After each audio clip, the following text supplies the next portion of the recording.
it is to experiment, to have an experimental approach. So basically, when we're in uncertainty, there are a lot of unknowns. And when we're making decisions, we may think that we know a lot of answers, but really those decisions are based on assumptions. And what we think is our knowledge may not be true. There are so many factors involved, things are moving around. So a lot of those assumptions, a lot of those things that we think is our knowledge are actually hypotheses and need to be validated. So I think the best thing, the number one principle, is first to acknowledge that we may be wrong.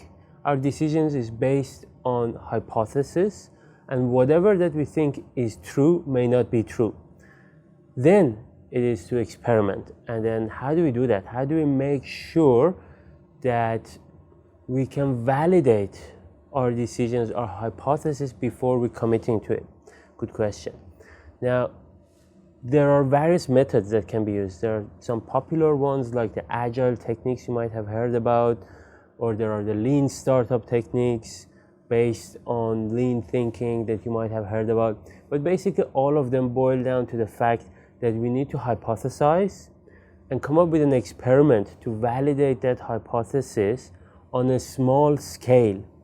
And only then we can scale it up and get it bigger and bigger and bigger. So you need to ask yourself, what is the smallest experiment that I can do to validate my hypothesis and know if I'm on the right track? What are the various factors that I can look for to get some ideas, some pointers, if my decision is on track or not? If I need to change my decision or tweak my decision, how can I experimentally and empirically verify these things? Now, this is the basis of scientific method, and the entire science that our technology and our life is built on has been built on top of this principle. Scientists, they come up with a hypothesis. That hypothesis makes some predictions, and then they go and check those predictions to make sure that hypothesis is valid or invalid, or if they're on the right track or the wrong track, or get some pointers where they should be really looking for their answers or get more data to make better decisions.